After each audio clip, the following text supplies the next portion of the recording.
실사 영화의 그 VFX를 한다는 것은 저희의 존재가 영화상에서 보이면 안 되는 거예요. 아, 저거 CG네 하는 순간, 저희의 모습이 드러나는 순간 그 영화는 잘못 만든 거잖아요. 사람이 눈치채지 못하게 다 만들어야 돼요. 자연스럽게. 없지만 실제로 있는 것처럼 만드는 게 저희 기술이기 때문에 실생활에 대해서 이런 모든 반응, 빛이 어떻게 반사가 되는지, 차 표면은 어떻게 반사되는지, 현실 세계에 대해서 관심이 굉장히 많아야 되고 미학적인 것에서도 좀 관심이 많아야 되고 약간 그런 관심에서 출발을 하는 거거든요. 이런 현실 세계에 있는 거를 보여주려고 하는 것들이 저희가 하는 일들이니까. 제가 하고 있는 일은 버추얼 프로덕션이라고 해서 실제의 촬영 현장에 흡사한 가상의 스튜디오를 만들어서 여러 사람들이 동시에 좀 효과적으로 커뮤니케이션을 할 수 있는 일을 도와주는 일을 주로 하고 있어요. 예를 들어서 이제 모션 캡처라고 해서 배우가 이제 이렇게 딱 달라붙는 쫄쫄이 옷을 입고 트래킹 할 수 있는 마커들을 붙이고 연기를 하면은 실제로 봤을 때는 되게 우스꽝스러운 모습이지만은 화면으로 봤을 때는 공룡이라든지 무서운 괴물이라든지 이렇게 보여줄 수 있거든요. 결과물에 흡사한 것을 미리 감독하고 상의를 하는 거죠.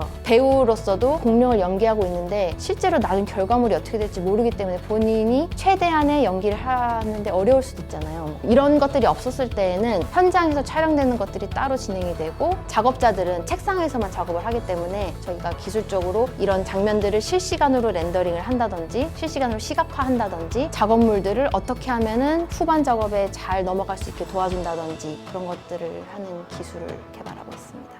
제가 작업했던 것 중에서 가장 기억에 남는 거는 쥬라기 월드로 꼽을 수가 있어요. 2015년에 개봉을 했을 거예요. 그 작품은 저희 버추얼 프로덕션이 실제 작업에 적용이 정말 제대로 된 작품이라고 할 수 있어요. 영화를 보시면은 그 4마리의 랩터가 나오는데 그 4마리가 실은 저희 회사에 있는 그런 연기자들이 연기를 한 거예요. 공룡의 포즈를 사람들이 연기를 하고 그 모션 캡처 데이터를 캡처를 해서 후반 작업에 넘기게 되는 거죠. 그 장면이 거의 흡사하게 마지막 장면까지 쓰이게 됐어요. 사람들이 그 당시에는 저희가 했던 그 4마리의 공룡을 실시간으로 퍼포먼스를 하는 거를 렌더링 하는 거가 솔직히 쉬운 건 아니라고 했어요, 다들. 왜냐면은 그 사용하고 있는 에셋들이 굉장히 무거운 거기 때문에 최종 퀄리티와 같은 에셋이었기 때문에 되게 어려울 거라고 했는데 저희가 그거를 성공적으로 딜리버리를 해서 그 장면이 나오는 거 보고 굉장히 기뻤죠. 자식을 낳은 기분으로 바라보게 됐죠.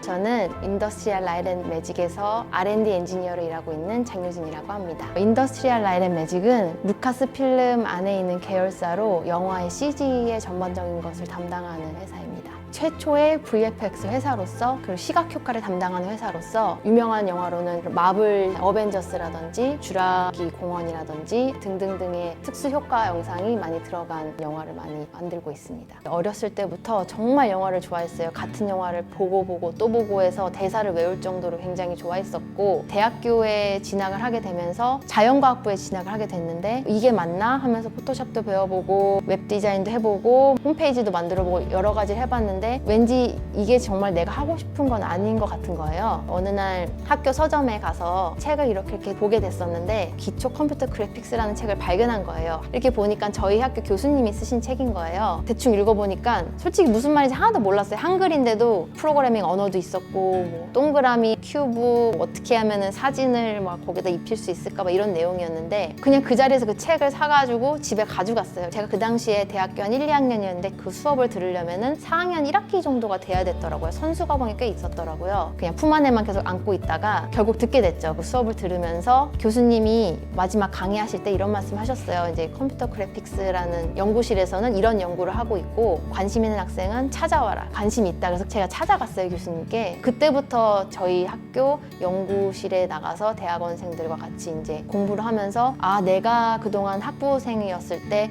배웠던 이런 숫자들이 내가 봤을 때는 되게 쓸모없고 실생활에 필요 없는 것들인 줄 알았는데 이런 숫자들이 컴퓨터로 들어가게 되면서 신기한 영상을 만들어낼 수 있구나 하고 깨닫게 되면서 흥미를 더 갖게 된 것 같아요. 공부를 더 열심히 하게 된 것 같아요. 제가 수학과였어요. 근데 컴퓨터를 복수 전공을 하면서 같이 듣던 친구들이 다 남하고였는데 다 군대를 간 거예요. 프로그래밍이라는 거는 같이 하면서 배우고 하는 건데 과제도 저 혼자 하고 항상 외롭게 공부하다가 연구실에 가서 같은 거를 보고 같이 공부할 수 있는 사람들이 생긴 것만으로도 전 너무 기뻤던 것 같아요. 그때 되게 많이 배우고 내가 너무 학점 따기만을 위한 공부를 해왔구나 깨달았던 것 같아요. 그때부터. 그래서 더 미국에 오고 싶었던 것도 있었던 게 한국의 인더스트리가 이제 실무 영화 작업을 연구 개발하는 쪽은 크지 않았기 때문에 멘토도 없는 상태였고 그런 상태에서 일했을 때 좀 더 경험이 많은 사람들에게 배우고 싶다 그런 생각에서 오는 것도 있죠. 네. 딱 미국으로 정한 건 아니었어요. 왜냐면은 세계 모든 사람들이 보는 영화에 한번 참여를 해보고 싶었어요. 처음에는 그 사람들이 쓰는 기술은 무엇일까, 실제로 작업자들, 아티스트들이 쓸 수 있는 툴도 개발해보고 싶고 그런 꿈들이 많이 있었어요. 어떤 회사가 있는지 솔직히 잘 모르잖아요. 그래서 영화를 보고 크레딧에 어떤 회사가 있는지 먼저 봤어요. 해당 회사 웹사이트 가서 사람 뽑는지도 보고 제가 그동안 대학원 때 일했던 영상들, 그 당시 다니고 있던 회사에서 일했던 영상들을 잘 모아서 저를 표현할 수 있는 2분 정도 되는 짧은 영상을 만들었어요. 레주메도 써가지고 20개가량 되는 회사에 온라인으로 어플라이를 하고 1년에 한 번씩 그래픽스 쪽에서는 굉장히 유명한 C그래프라는 학회가 있어요. 그 학회에서 같이 항상 열리게 되는 취업 박람회가 있는데 이 취업 박람회를 가게 됐죠. 그 레주메 가지고 가서 뿌리기만 하고 와야겠다. 다들 이제 안 된다고 했으니까는 뭐 안 되더라도 조금 희망을 가지고 핑크 봉투에다가 레주메를 넣고 제가 만든 영상 DVD를 구워서 거기다 레이블도 막 붙이고 막 괜히 로고도 만들고 막 이래서 첫날 이제 레주메를 내게 되고 첫 번째 인터뷰를 받게 돼서 들어가게 됐어요. 그래서 한 3분, 4분 앉아 있었는데 그 옆에 크게 모니터가 있어요. 그 모니터에 제가 만든 2분짜리 영상을 같이 보면서 내가 이거 작업할 때 이랬다 저랬다 이런 것들을 얘기를 했었고 제가 되게 바보 같았던 게 영어를 준비를 안 해간 거예요. Tell me about yourself만 준비를 해갔어요. 막 질문을 이상한 걸 하니까 하나도 못 알아듣는 거예요. 근데 그 중에 파티클자만 알아듣고 난 그건 모르겠고 파티클에 대해서는 이런 건 했어 이러면서 그냥 내가 경험했던 거 그냥 막 얘기를 했던 것 같아요. 그냥 되게 패기 넘치던 아이였죠. 막 미국에 들어온 지 10일 만에 근무를 시작을 했어야 됐어요. 되게 힘들었던 것 같아요. 막 영어도 안 되고 일단은 자존감이 많이 낮아졌고 자격지심도 생기고 그렇게 안 되려고 많이 노력했죠. 근데 여기 오기 전에 한국에서 얘기를 많이 듣잖아요. 막 미국 가면은 오버타임 하면 안 된다. 오버타임 하면은 되게 무능력해 보인다더라. 무슨 카더라 하는 말들도 많고 막 그래서 굉장히 많이 힘들었는데 이메일 같은 거는 그래도 잘 쓰고 싶어서 사람들이 이메일을 막 보내잖아요. 그러면 그 이메일을 템플릿화 해가지고 정형화 시켜서 인사말은 이렇게 조각조각 나눠서 그거를 막 맞춰가지고 퍼즐처럼 그렇게 해서 메일을 보내기도 하고 학교 다닐 때는 유체 시뮬레이션을 연구했었는데 저도 이제 유체 시뮬레이션만 해왔고 제가 잘하는 거라고 생각했기 때문에 이제 더 하고 싶기도 했었는데 미국에 와보니까 제가 그 사람이 쓴 논문 가지고 공부했던 학생이었는데 그런 사람들이 이끌어 나가고 있으니까 다른 분야를 해봐야겠다라고 생각이 들었어요. 뭐 어떤 걸 하더라도 최선을 다하기만 하면은 내가 많은 걸 배울 수 있겠다. 약간 배워야겠다는 마음이 컸던 것 같아요. 그래서 새로운 실시간 렌더링이라는 분야를 도전해보고 싶어서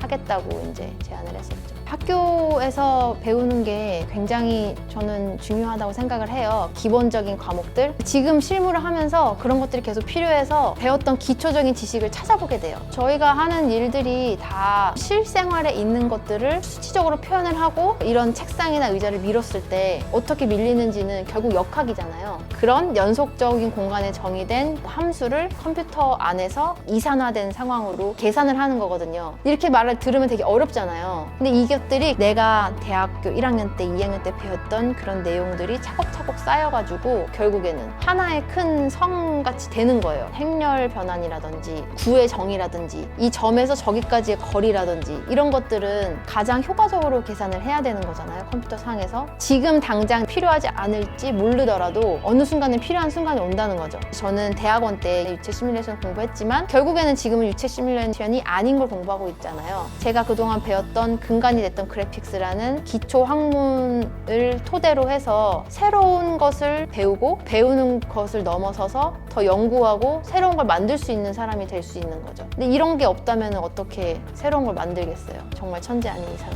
이 일을 하는 가장 매력은 이 일을 하고 있을 땐 솔직히 잘 몰라요. 그냥 일처럼 느껴지는데 영화 이제 상영관에서 보잖아요. 상영 스크리닝을 딱 볼 때 마지막에 막 크레딧 올라가잖아요. 그럼 사람들이 막 나가요. 사람들이 나가지만은 나는 남아서 이런 걸 만드는데 내가 일조를 했구나, 내가 도움을 줬구나, 막 그런 것들에 왔을 때 전율? 그런 건 있어요. 모든 걸 잊게 하는, 힘들지만은 더 앞으로 나아갈 수 있는 그런 것들이 있죠.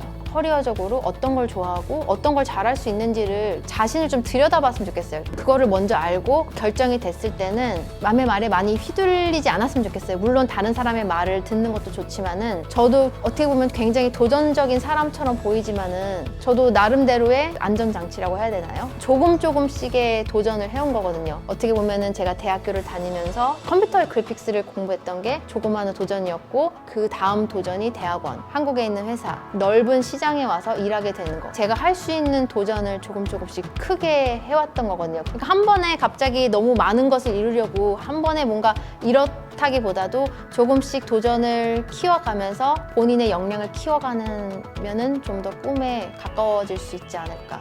꿈을 성취하는 데 도움이 되지 않을까 생각을 합니다.